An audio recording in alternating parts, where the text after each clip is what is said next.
Uma exposição das 7 eras da Igreja. A era da Igreja de Laodiceia. Página 322. Cristo fora da Igreja.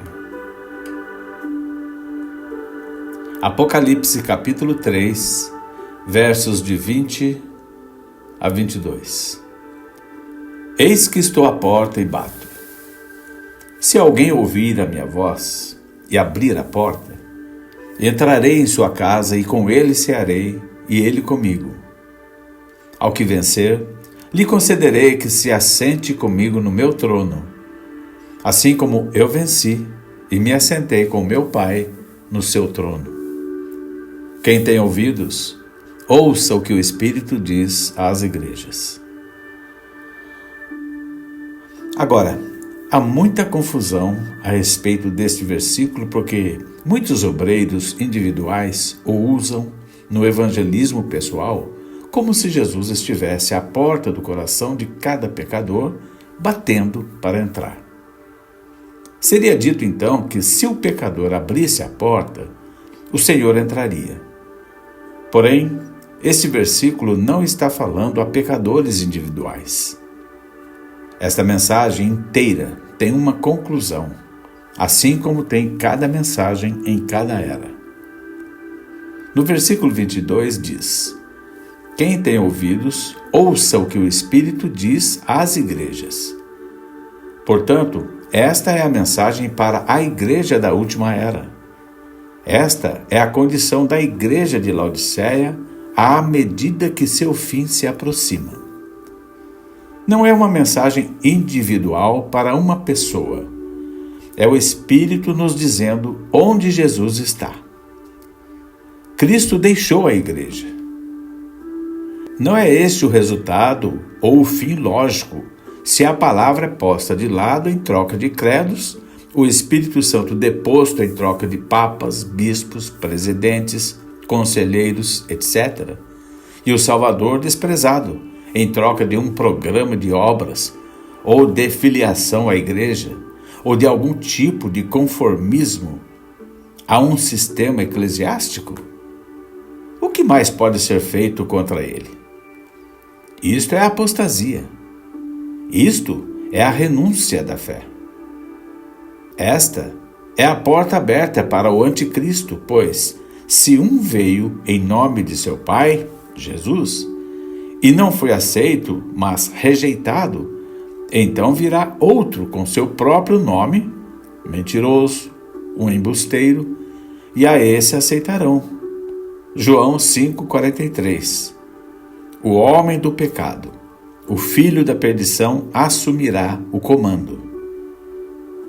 Mateus 24 menciona sinais nos céus relativos a este último dia, um pouco antes de Jesus vir. Eu me pergunto se você notou um grande sinal consumado recentemente para retratar a mesma verdade que discutimos. Essa verdade é que Jesus tem sido constantemente posto de lado, até que nesta última era ele foi posto para fora da igreja. Recorde que na primeira era foi uma igreja na forma de um globo, quase cheio de verdade. Todavia, havia um pequeno erro chamado as obras dos Nicolaitas, que impedia que o círculo fosse completo. Então, na era seguinte, entraram furtivamente mais trevas até que o globo de luz brilhasse menos e as trevas cobrissem mais do círculo. Na terceira era, foi ainda mais eclipsado, e na quarta era, que foi a tenebrosa Idade Média, a luz quase se extinguira. Agora pense nisto. A igreja brilha na luz refletida de Cristo. Ele é o sol. A igreja é a lua. Assim, este globo de luz é a lua. Ele tem diminuído desde quase uma lua cheia na primeira era até um fragmento na quarta era, porém, na quinta era começou a crescer. Na sexta, avançou um grande passo no crescimento. durante parte da sétima era, ainda estava crescendo, quando repentinamente parou e minguou, até quase nada, de modo que, ao invés de luz, era a escuridão da apostasia, e no fim da era, ela tinha cessado de brilhar, pois as trevas tinham tomado conta. Cristo estava agora fora da igreja. Aqui está o sinal no céu. O último eclipse da lua foi um eclipse total. Ela minguou até uma total escuridão em 7 estágios. No 7º estágio, a escuridão total chegou quando o Papa de Roma, Paulo VI, foi à Palestina para fazer um passeio santo em Jerusalém. Ele foi o primeiro Papa a ir a Jerusalém. O Papa chama-se Paulo VI. Paulo foi o primeiro mensageiro, e este homem usa esse nome. Note que é o 6º ou o número do homem. Isto é mais do que uma coincidência. E quando ele foi a Jerusalém, a lua ou a igreja entrou em escuridão total. É isto. Isto é o fim. Não passará esta geração até que tudo aconteça. Ora, Senhor Jesus, vem depressa. Agora podemos ver por que houve 2 vinhas, uma verdadeira e uma falsa. Agora podemos ver por que Abraão teve 2 filhos, um segundo a carne, que perseguiu Isaque, e um segundo a promessa. Agora podemos ver como, procedentes dos mesmos pais, saíram 2 meninos gêmeos, um conhecendo e amando as coisas de Deus, e o outro conhecendo muito da mesma verdade, porém não do mesmo Espírito, e por isso perseguiu o filho que era eleito. Deus não reprovou por reprovar. Ele reprovou por causa do eleito. Eleito não pode perseguir eleito. Eleito não pode causar dano a eleito. São os reprovados que perseguem e destroem os eleitos. Esses reprovados são religiosos. Eles são espertos. Eles são da linhagem de Caim, a semente da serpente. Eles edificam suas Babéis, eles edificam suas cidades, eles edificam seus impérios, e durante todo o tempo invocando a Deus. Eles odeiam a verdadeira semente, e farão tudo o que podem, mesmo no nome do Senhor, para destruir os eleitos de Deus. Porém, eles são necessários. Que tem a palha com o trigo? Nenhuma palha, nenhum trigo. Mas no fim, o que acontece com a palha? É queimada com fogo que nunca se apagará, e o trigo, onde está ele?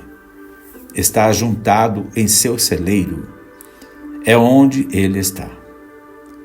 Ó eleito de Deus, guarde-se, estude atentamente, seja cauteloso, opere sua salvação com temor e tremor. Confie em Deus e se fortaleça em seu poder. O seu adversário, o diabo, agora mesmo anda em derredor, bramando como leão, buscando a quem possa tragar. Vigie em oração e seja firme. Este é o tempo do fim. Tanto a verdadeira como a falsa vinha estão chegando à maturidade. Porém, antes que o trigo amadureça, aquele joio maduro deve ser atado para a queima. Veja, todos eles estão se unindo ao Concílio Mundial de Igrejas. Essa é a atadura. Logo virá o recolhimento do trigo ao celeiro. Porém, agora mesmo os 2 espíritos estão trabalhando em 2 vinhas. Saia do meio do joio. Comece a vencer para que você possa ser considerado louvável ao Senhor e apto para reinar e governar com Ele. O trono do vencedor. Apocalipse capítulo 3, verso 21. Ao que vencer, lhe concederei que se assente comigo no meu trono, assim como eu venci e me assentei com meu Pai no seu trono. Agora, o que devemos vencer? Essa é a pergunta normal a ser feita aqui. Porém, essa não é a real ideia deste versículo, porque não é tanto o que devemos vencer, mas sim como devemos vencer. Ora, isto é lógico. Por que será que importa muito o que devemos vencer, uma vez que sabemos como vencer? Uma rápida olhada nas Escrituras que envolvem o Senhor Jesus vencendo trará à luz a verdade desta afirmação. Em Mateus 4, onde Jesus é tentado pelo diabo, ele venceu as tentações pessoais de Satanás pela palavra, e somente pela palavra. Em cada uma das 3 principais provas que corresponderam exatamente à tentação no jardim do Éden, à concupiscência da carne, à concupiscência dos olhos e à soberba da vida, Jesus venceu pela palavra. Eva caiu na tentação pessoal de Satanás por falhar em usar a palavra. Adão caiu em desobediência direta à palavra. Porém, Jesus venceu pela palavra. E agora mesmo, deixe-me dizer que esta é a única maneira de ser um vencedor. E também a única maneira de você saber se está vencendo, porque essa palavra não pode falhar. Agora observe novamente como Jesus venceu os sistemas religiosos do mundo. Quando ele era repetidamente aborrecido pelos teólogos de seu dia, ele constantemente aplicava a palavra. Ele falava somente o que o Pai lhe concedia falar. Não houve uma só vez em que o mundo não fosse inteiramente confundido por sua sabedoria, porque era a sabedoria de Deus. Em sua própria vida pessoal, contendendo consigo mesmo, ele venceu pela obediência à palavra de Deus. Em Hebreus 5,7 diz: o qual nos dias da sua carne, oferecendo com grande clamor e lágrimas orações e súplicas ao que o podia livrar da morte, foi ouvido quanto ao que temia. Ainda que era filho, aprendeu a obediência por aquilo que padeceu. E sendo ele consumado, veio a ser a causa de eterna salvação para todos os que lhe obedecem. Aqui ele foi obediente à palavra de Deus. Pois bem, não haverá uma só pessoa que se assentará no trono do Senhor Jesus Cristo sem que tenha vivido essa palavra. Suas orações, seus jejuns, seus arrependimentos, não importa o que você apresente a Deus, nada disso lhe dará o privilégio de assentar-se naquele trono. Será concedido somente à noiva a palavra. Assim, como o trono do rei é compartilhado com a rainha, porque ela está unida a ele, assim também somente aqueles que são dessa palavra, assim como ele é dessa palavra, compartilharão daquele trono. Recorde que temos mostrado claramente, através de todas as eras, que assim como Adão e Eva caíram porque deixaram a palavra, assim também a era de Éfeso caiu por desviar-se ligeiramente da palavra, até que com cada era, continuando a se afastar, temos um repúdio final da palavra pelo sistema mundial de igrejas. Esta era de Laodiceia termina num total apagamento da palavra, fazendo com que o Senhor se retire do meio. Ele acha-se fora, chamando os seus que o seguem pela obediência à palavra. Após uma curta e poderosa demonstração do Espírito, este pequeno grupo, acossado e perseguido, irá estar com Jesus. A consumação das eras gentias. Esta era é a última das 7 eras da igreja. O que começou na primeira era, ou era de Éfeso, deve e irá chegar à plena frutificação e colheita na última era, ou era de Laodiceia. As duas vinhas produzirão seu fruto final. Os dois espíritos terminarão sua manifestação em cada um de seus destinos finais. A semeadura, a irrigação, o crescimento, tudo está acabado. O verão terminou. A foice é agora lançada na seara. Nos versículos 15 a 18, que acabamos de estudar, encontra-se o verdadeiro quadro do povo da falsa vinha madura, do falso espírito, da falsa igreja. Eu sei as tuas obras, que nem és frio nem quente. Oxalá foras frio ou quente. Assim, porque és morno e não és frio nem quente, vomitar-te-ei da minha boca. Como dizes, rico sou e estou enriquecido e de nada tenho falta. E não sabes que és um desgraçado, e miserável, e pobre, e cego, e nu. Aconselho-te que de mim compres ouro provado no fogo para que te enriqueças, e vestidos brancos para que te vistas, e não apareça a vergonha da tua nudez. E que unja os teus olhos com colírio para que vejas. Nenhumas palavras jamais expuseram uma denúncia mais amarga, e nenhum povo religioso, orgulhoso e arrogante jamais a mereceu mais. Todavia, no versículo 21, ao que vencer lhe concederei que se assente comigo no meu trono, assim como eu venci e me assentei com meu Pai no seu trono, encontramos o povo da verdadeira vinha, do verdadeiro Espírito, da verdadeira igreja, exaltado ao próprio trono de Deus, com o mais alto elogio jamais prestado a um humilde e firme grupo espiritual. As palavras de João Batista, que tão exatamente descrevem o Cristo em relação à verdadeira e falsa igreja, agora acontecem. Mateus 3, 11 e 12. E eu, em verdade, vos batizo com água para o arrependimento, mas aquele que vem após mim é mais poderoso do que eu, cujas alpacas não sou digno de levar. Ele vos batizará com o Espírito Santo e com fogo.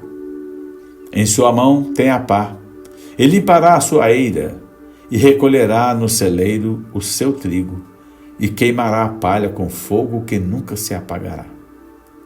Cristo, o grande ceifeiro, está agora colhendo o fruto da terra.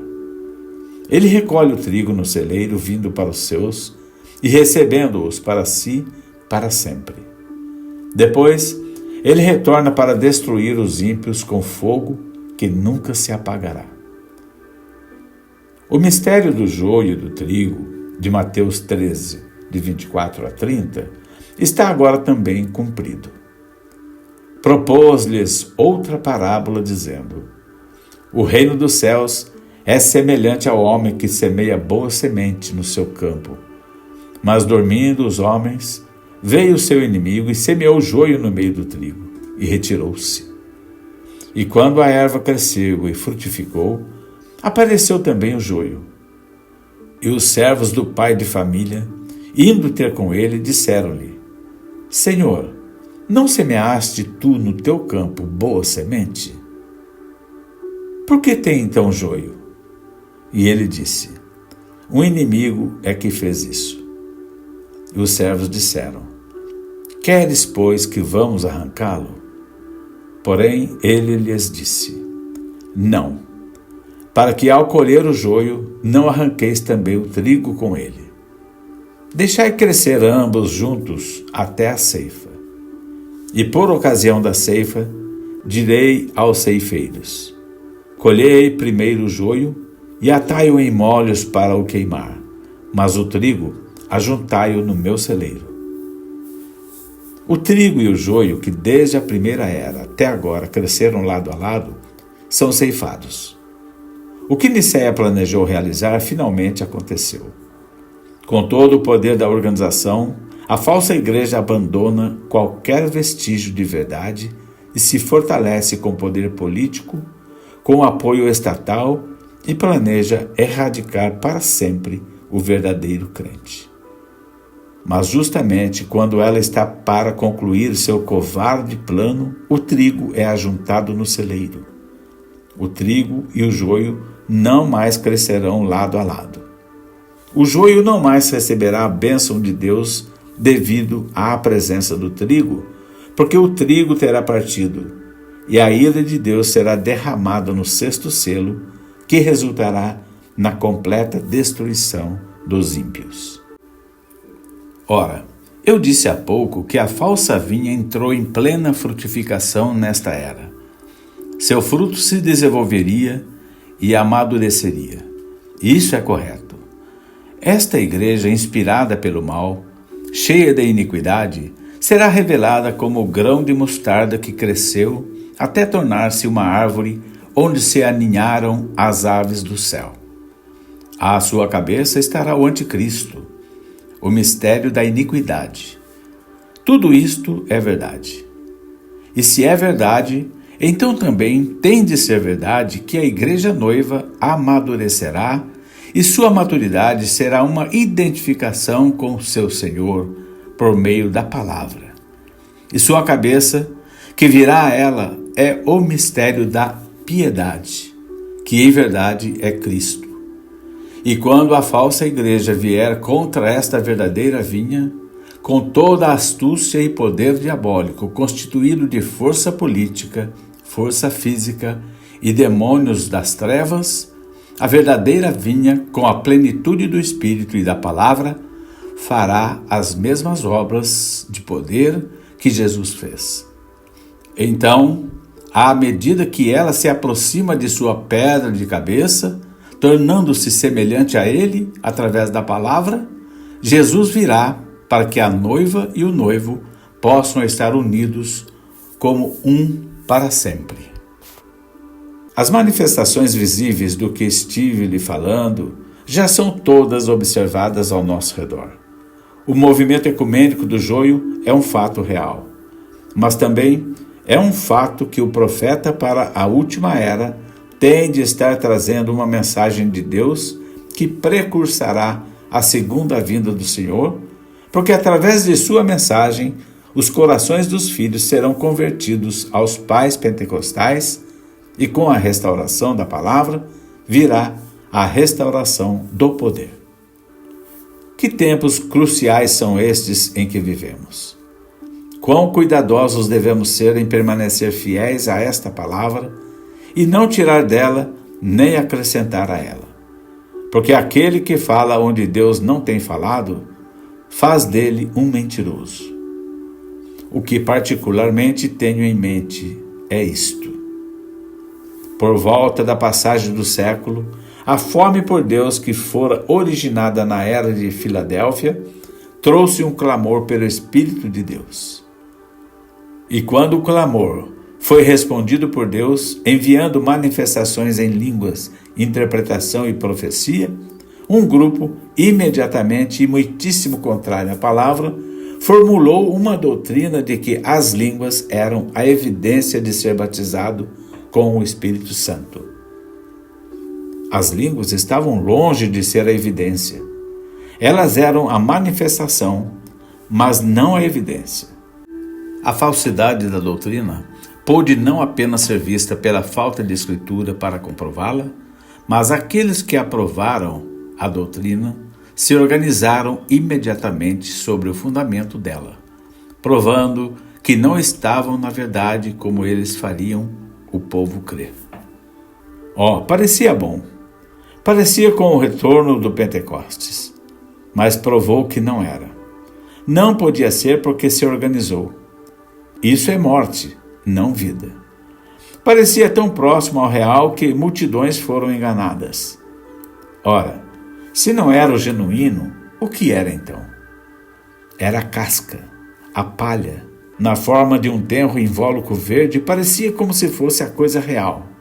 Porém, assim como pode-se entrar no campo e ver o que se parece exatamente com trigo, e todavia é apenas casca, porque o grão de trigo ainda não se formou, assim também isto era apenas a casca tenra que se parecia com o verdadeiro grão ainda por vir.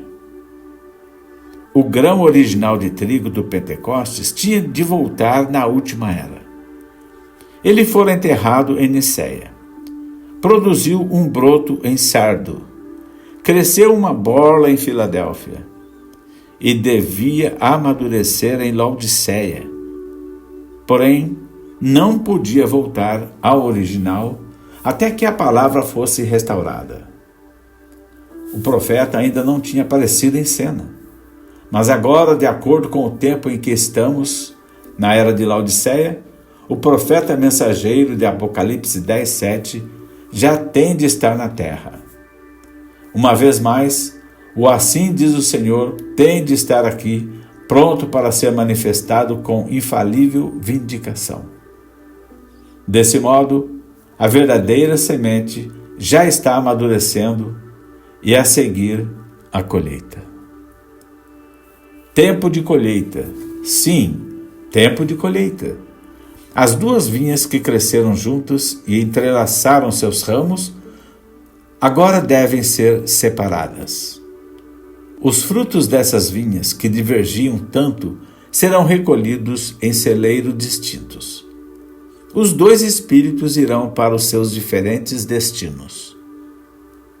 Agora é tempo de prestar atenção ao chamado final que dá-se somente para a noiva trigo. Sai dela, povo meu, o trigo, para que não sejas participante dos seus pecados e para que não incorras nas suas, do joio, pragas, a grande tribulação do sexto selo e Mateus 24. A última advertência do Espírito. Apocalipse capítulo 3, verso 22. Quem tem ouvidos, ouça o que o Espírito diz às igrejas. Esta é a última advertência. Não haverá outra.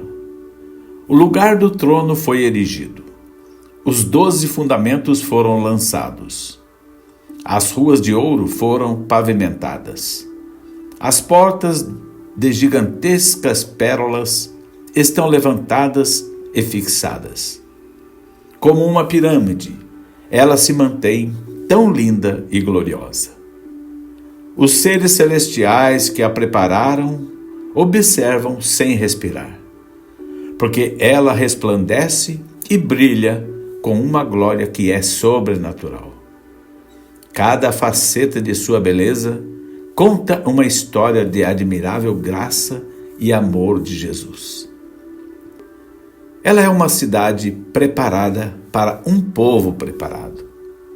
Ela aguarda somente por seus habitantes, e em breve eles encherão suas ruas com gozo. Sim, é o último chamado. O Espírito não falará em outra era. As eras terminaram. Mas graças a Deus que neste momento, esta era não terminou. Ele ainda está clamando. E seu clamor não está apenas nos ouvidos espirituais dos homens pelo seu Espírito. Porém, uma vez mais, um profeta está na terra. Uma vez mais, Deus revelará a verdade como ele fez com Paulo. Nos dias do sétimo mensageiro, nos dias da era de Laodiceia, seu mensageiro revelará os mistérios de Deus como foram revelados a Paulo. Ele falará abertamente, e os que receberem esse profeta em seu próprio nome receberão os efeitos benéficos do ministério desse profeta. E aqueles que o ouvirem serão abençoados e se tornarão parte dessa noiva do último dia, que é mencionada em Apocalipse capítulo 22, 17. O Espírito e a esposa dizem, vem. O grão de trigo, o trigo noiva, que caiu na terra em Niceia, voltou ao grão palavra original novamente. Louvado seja Deus para sempre. Sim, ouça ao profeta de Deus autenticado que aparece nesta última era. O que ele disser da parte de Deus, a noiva dirá. O Espírito e o profeta e a noiva estarão dizendo a mesma coisa. E o que eles disserem já terá sido dito na palavra. Eles estão dizendo agora: saí do meio dela agora e apartai-vos. O clamor foi pronunciado. O clamor está sendo pronunciado. Por quanto tempo clamará a voz? Não sabemos. Mas uma coisa sabemos: não será por muito tempo, porque esta é a última era. Quem tem ouvidos, ouça o que o Espírito diz às igrejas. O Espírito tem falado. O sol poente está quase a se desvanecer na eternidade, no tocante às eras da igreja. Então, tudo estará terminado. Então, será tarde demais para aceitar. Porém, se em algum ponto nesta série de mensagens Deus tratou com você pelo seu Espírito, que possa agora mesmo voltar-se a Ele em arrependimento e dar-lhe sua vida, para que por seu Espírito Ele possa dar a você vida eterna.